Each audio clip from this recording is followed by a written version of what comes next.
Kumar and you are watching maths ji. आज हम class 10th का बहुत ही इम्पोर्टेंट टॉपिक, बहुत ही इम्पोर्टेंट चैप्टर जिसका नाम है इलेक्ट्रिसिटी, वो स्टार्ट करने जा रहे हैं।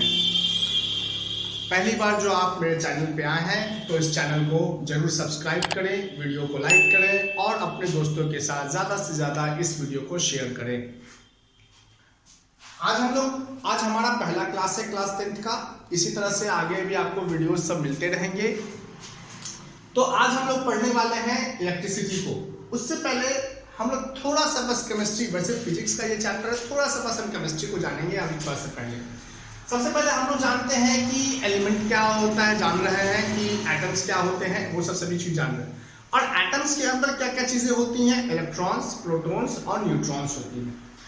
अब इलेक्ट्रॉन्स क्या करती हैं, वो अपने ऑर्बिट पे, मतलब न्यूक्लियस के चारों तरफ वो चक्कर लगाती है या फिर वो रिवॉल्व करती है।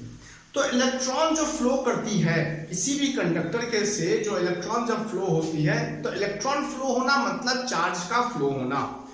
इलेक्ट्रॉन फ्लो होना मतलब चार्ज का फ्लो होना। यही जब इलेक्ट्रॉन्स जब फ्लो होते हैं तो वो चार्ज बनता है। और जब बहुत सारे चार्जेस क्या होते हैं, जब वो फ्लो होता है किसी कंडक्टर के द्वारा, तो उस कंडक्टर में इलेक्ट्रिसिटी जनरेट होती है। ठीक है, तो सबसे पहले तो हम लोग लिख लें कि चार्ज क्या होता है ना। पूरा डेफिनेशन को नहीं, मोटा मोटी हम लोग पढ़ेंगे। आपके बुक्स में सारा कुछ डेफिनेशंस वगैरह सब दिए गए हैं। मैं ज्यादातर कोशिश करूंगा कि सारे के सारे डेफिनेशंस को आपको दिखाते हुए चलूं, ठीक है, लेकिन वो शॉर्ट में, ज्यादा नहीं, क्योंकि मैं वीडियो को बहुत ही छोटा रखने जा रहा हूँ। शॉर्ट वीडियो में ही आपको अच्छे से अच्छे मैं कोशिश करूंगा कि अच्छा से अच्छा आपको दे सकूं। तो चार्ज क्या है, the flow of electron, the flow of electron through a conductor।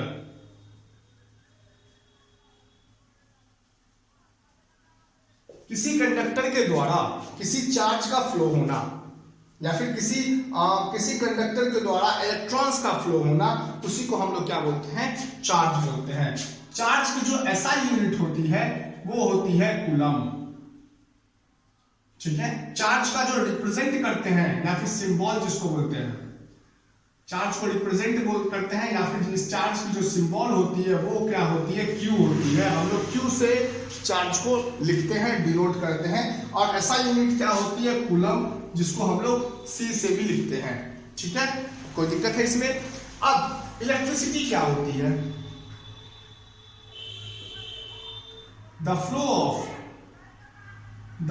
Of charges through a conductor.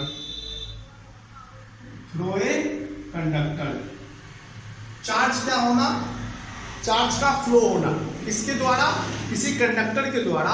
इसी को हम लोग क्या बोलते हैं, इलेक्ट्रिसिटी बोलते हैं। मतलब किसी कंडक्टर्स में से जब बहुत सारे चार्जेस का मतलब बहुत सारे इलेक्ट्रॉन्स का फ्लो होना, उसी को हम लोग क्या बोलेंगे, इलेक्ट्रिसिटी बोलेंगे। ठीक है, इसकी जो SI यूनिट होती है, इलेक्ट्रिसिटी की जो SI यूनिट होती है वो होती है एम्पियर। इसको हम लोग लिखते हैं किसमें, A से डिनोट करते हैं। इसका सिंबल क्या होता है, इलेक्ट्रिसिटी को क्या चीज से सिंबल करते हैं, वो हम लोग I से डिनोट करते हैं या फिर रिप्रेजेंट करते हैं। I है ना, इलेक्ट्रिसिटी का जो सिंबल होता है वो I होता है। हाँ, इसकी SI यूनिट क्या होती है, वो एम्पियर होती है, जिसको हम लोग क्या लिखते हैं, A से लिखते हैं। यहां तक में कोई दिक्कत है दोस्तों? अब हम लोग क्या पढ़ेंगे, पोटेंशियल एंड पोटेंशियल डिफरेंस। सबसे पहले हम लोग पोटेंशियल को जाने, फिर उसका पोटेंशियल डिफरेंस को जाने। सपोज करें कि बहुत दूर कोई इन्फिनाइट पे कोई छोटा सा चार्ज रखा हुआ है और आपको किसी एक पार्टिकुलर पॉइंट पे उस चार्ज को लेकर के आना है। तो जब किसी चीज को एक जगह से दूसरी जगह लेकर के आते हैं, इसका मतलब वहां पे कोई ना कोई काम हो रहा है, कोई ना कोई वर्क डन हो रहा है, क्योंकि डिस्प्लेसमेंट हो रही है। कोई चार्ज को दूसरी जगह से लेकर के किसी एक पॉइंट पे लेकर के आते हैं, इसका मतलब वहां पे क्या हो रहा है, काम हो रहा है। तो वो जो काम है, मतलब जितना काम हुआ या फिर जितनी एनर्जी लगी उस चार्ज को, जो इन्फिनाइट पे या फिर बहुत दूर रखा हुआ है या फिर किसी डिस्टेंस पे रखा हुआ है, उसको एक जगह से दूसरी जगह लेकर के आने में जो वर्क डन होता है, उसको ही हम लोग क्या बोलेंगे दोस्तों, उसको हम लोग पोटेंशियल बोलेंगे। तो क्या लिख सकते हैं हम लोग पोटेंशियल को, the amount of work done to bringing a unit charge है ना, Q से भी, स्मॉल q से भी डिनोट करते हैं, कैपिटल से भी करते हैं, कोई दिक्कत नहीं है ना। To bringing a unit charge is called its potential, उसे हम क्या बोलेंगे, उसका पोटेंशियल बोलेंगे। ठीक है, जैसे कि सपोज करते हैं कि किसी कोई पॉइंट है A और कोई पॉइंट है B, और इसी B पॉइंट पे ही कोई चार्ज रखा हुआ है Q, small q capital Q, कोई प्रॉब्लम नहीं। इसको हम क्या करना है, किसी एक पॉइंट पे, मतलब पॉइंट A पे लेके आने की कोशिश कर रहा है, पॉइंट A पे लेके आएंगे। इसका मतलब कोई का काम हो रहा है, क्योंकि बॉडी पहले चार्ज यहाँ था, अब चार्ज यहाँ आ गया है। तो ये जो हमारा जो वर्क डन हुआ है, इसी को हम लोग क्या बोलेंगे दोस्तों, पोटेंशियल बोलेंगे। इसी को हम लोग क्या बोलेंगे, पोटेंशियल बोलेंगे। इसकी जो एसआई यूनिट होती है वो होती है वोल्ट। इसकी एसआई यूनिट कितनी होती है, वोल्ट होती है, ठीक है, जिसको हम लोग V से भी डिनोट करते हैं। अब आगे बढ़ते हैं, पोटेंशियल डिफरेंस। देखिए नाम से ही पता चल रहा है पोटेंशियल का डिफरेंस। पोटेंशियल डिफरेंस क्या लिख सकते हैं, the difference between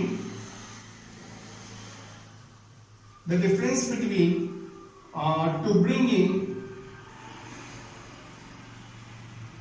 bringing two or more charges या फिर two charges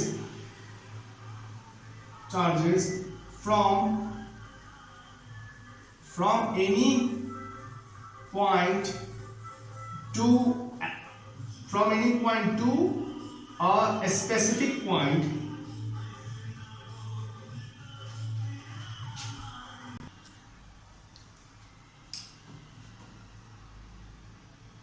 is called its potential difference।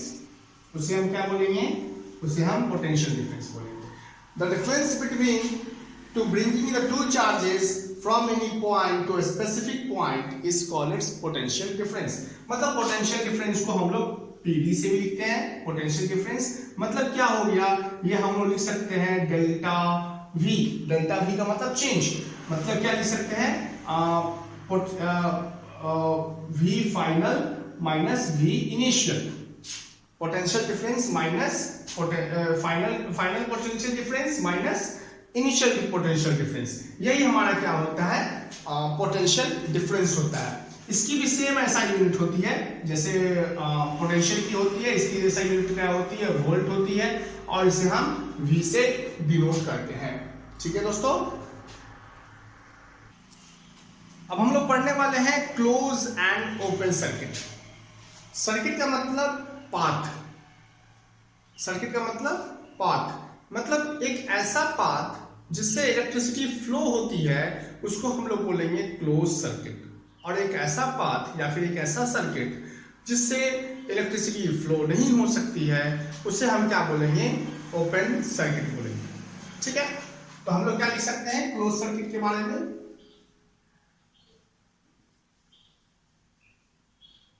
सबसे पहले तो इस सर्किट के बारे में हम समझ लें। सर्किट का मतलब क्या होता है, पाथ, पाथ ऑन विच या फिर through which, path on which या फिर through which electricity can flow. Electricity बोलिए या फिर करंट बोलिए, करंट कैन फ्लो, है ना।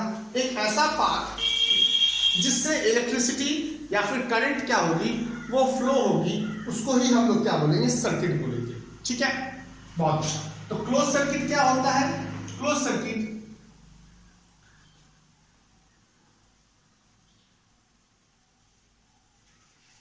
It is a circuit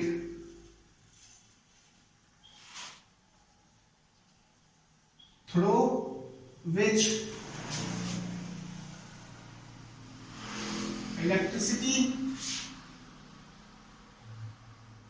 can pass,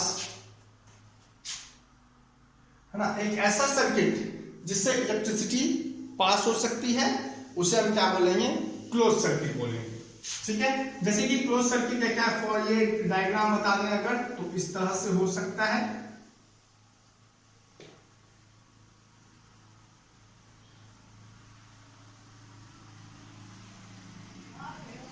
ये हमारा की है, ये हमारा है सोर्स सेल है जहां से इलेक्ट्रिसिटी फ्लो होगी।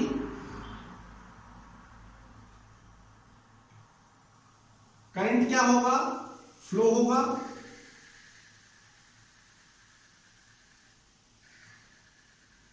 करंट नेगेटिव से पॉजिटिव की तरफ क्या होती है, वो फ्लो होती है। ये हमारा रेजिस्टर है, रेजिस्टेंस जिसको हम लोग आर से डिनोट करते हैं। और ये हमारा क्या है, बल्ब है, ये हमारा बल्ब है। क्योंकि अभी स्विच जो है या फिर की, स्विच बोलिए या फिर की बोलिए, है ना, ये अभी ऑन है।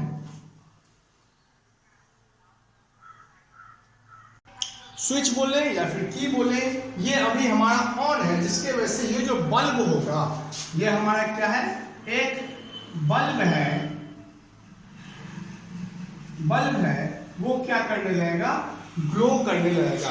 बल्ब क्या होगा दोस्तों, यहाँ पे ग्लो करेगा। मैं सबके बारे में बताऊंगा, और भी बहुत सारी चीजें होती हैं, रजिस्टर्स होते हैं, बैटरीज होती हैं, सेल, ये भी सेल है, क्योंकि एक ही कह सकते हैं, बैटरी जो है वो है। बहुत सारे जब सेल्स आपस में मिलते हैं तो उसको बैटरी बोलते हैं। ये सभी मैं आपको बताऊंगा। ये बल्ब है, ये स्विच है, कनेक्टिंग वायर्स होते हैं, अमीटर्स होता है, वोल्ट मीटर्स होते हैं, बहुत सारी चीजें होती हैं जिसको हम लोग क्या आगे वाले थोड़ी देर में पढ़ेंगे हम लोग। ठीक है, तो ये हमारा क्या हो गया, एक क्लोज सर्किट हो गया। क्लोज का मतलब यही बोल सकते हैं कि ये सर्किट कहीं से ब्रेक नहीं है, सर्किट कहीं से ब्रेक नहीं है, सर्किट कहीं से टूटा हुआ नहीं है, उसको ही हम लोग क्या बोलेंगे, क्लोज सर्किट बोलेंगे। सपोज आप करते हैं कि अब हमारा ओपन सर्किट क्या होता है, अभी हम देखते हैं, थोड़ा देर में तुरंत पता चल जाए कि ओपन सर्किट क्या होता है। तो क्या लिख सकते हैं, it is a circuit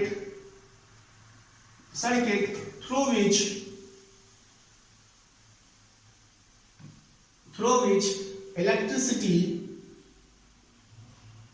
cannot pass बोलिए या फिर फ्लो बोलिए, cannot flow, पास या फिर फ्लो नहीं हो सकता है, उसे हम क्या बोलते हैं, उसे ही हम बोलेंगे ये ओपन सर्किट है। तो ओपन सर्किट में क्या फर्क हो सकता है, क्लोज में, ओपन में, मैं आपको बता देता हूं। ठीक है, ये हमारा रेजिस्टेंस है, ये हमारा बल्ब है, और ये हमारा गया सोर्स, ये हमारा स्विच है ना। ये यहाँ पे जो डॉट दिख रहा है, इसका मतलब स्विच अभी ऑन है, ये अभी क्या है, ऑन पोजीशन में है। और यहाँ पे स्विच क्या है, अभी ऑफ पोजीशन में है। मतलब स्विच क्या होता है, स्विच दरअसल हम लोग पिछले वाले क्लास में पढ़े हैं, दरअसल वो क्या करते हैं, दो वायर्स को बस कनेक्ट करते हैं। ठीक है, बस एक कनेक्टिंग डिवाइस है। ठीक है, तो स्विच जैसे ही क्या हो गया, ऑन मैंने किया, स्विच पहले इस तरह से रहता है, जैसे मैंने ऑन किया तो ये सर्किट को कंप्लीट कर देता है। लेकिन जैसे ही मैंने स्विच को ऑफ किया तो ये वायर जो है वो ऊपर की तरफ उठ जाता है, और करंट मतलब सर्किट क्या होता है, वो ब्रेक हो जाता है, वो तो टूट जाता है, मतलब फ्लो, करंट जो है वो फ्लो नहीं हो पाता है। तो यहाँ पे स्विच क्या है, ऑफ है। ठीक है, बहुत तरीके से हो सकते हैं, शॉर्ट सर्किट हो सकता है, तो वहां भी क्या होगा, सर्किट ब्रेक हो सकता है, आगे भी हम लोग उसको पढ़ेंगे। अब यहाँ पे क्या हो रहा है, करंट तो आगे की तरफ फ्लो नहीं हो रहा है, जिसके वजह से ये जो हमारा बल्ब है वो ग्लो नहीं कर रहा है, bulb is not glowing, bulb जो है वो हमारा ग्लो नहीं हो रहा है, मतलब जल नहीं रहा है बल्ब, जिसके वजह से हम कह सकते हैं कि ये सर्किट है वो ओपन है, इसमें बल्ब ग्लो हो रहा है, मतलब सर्किट पूरा कंप्लीट है, इसका मतलब ये हमारा क्लोज सर्किट है। ओके, ठीक है, आगे बढ़े। अब हम लोग पढ़ने वाले हैं दो इंपॉर्टेंट कंपोनेंट के बारे में, जो आगे के चैप्टर में जब हम लोग पढ़ेंगे, आगे के मतलब इलेक्ट्रिसिटी चैप्टर में ही पढ़ेंगे आगे। एक आता है अमीटर, दूसरा आता है वोल्ट मीटर। अमीटर का काम क्या है, करंट को मापना, वोल्ट मीटर का काम है वोल्टेज को मापना। ठीक है, और ये दोनों डिवाइसेस क्या होते हैं, हमारे इलेक्ट्रिकल कंपोनेंट में लगाए जाते हैं। ठीक है, आगे हम लोग पढ़ेंगे इसको। तो सबसे पहले तो इसको हम देख लें, वोल्ट मीटर क्या होता है ना। तो क्या लिखेंगे, it is an instrument by which we can measure the potential difference, जिसमें हम क्या कर सकते हैं, पोटेंशियल डिफरेंस या फिर वोल्टेज को, या फिर हम लिख सकते हैं वोल्ट्स को, वोल्टेज को हम लोग क्या कर सकते हैं, माप सकते हैं। उसको हम लोग क्या बोलते हैं, वोल्ट मीटर बोलते हैं। उसे हम क्या बोलेंगे दोस्तों, वोल्ट मीटर बोलेंगे। ओके, अब हम लोग पढ़ रहे हैं अमीटर। ठीक है, अमीटर क्या है, तो इट इज, यहां ए होगा, it is an instrument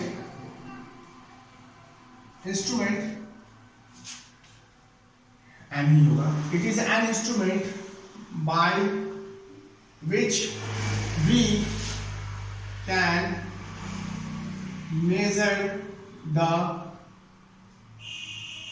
current flowing in the circuit। किसी सर्किट में कितना करंट फ्लो हो रहा है, इसको हम लोग इसमें अमीटर के द्वारा क्या करेंगे, मापेंगे। अब ये अमीटर कैसे लगाया जाता है, इससे पहले हम लोग इसको और अच्छे से पढ़ने के लिए, इससे पहले हम लोग क्या पढ़ेंगे, इसके कनेक्शंस को पढ़ेंगे। दो तरीके के कनेक्शंस होते हैं, वो हम लोग नेक्स्ट वाले वीडियोस में देखेंगे। तो आपको अगर ये वीडियो बहुत पसंद आया है तो चैनल को सब्सक्राइब करें, इस वीडियो को लाइक करें और अपने दोस्तों के साथ इस वीडियो को जरूर से जरूर शेयर करें। Thank you and have a nice day.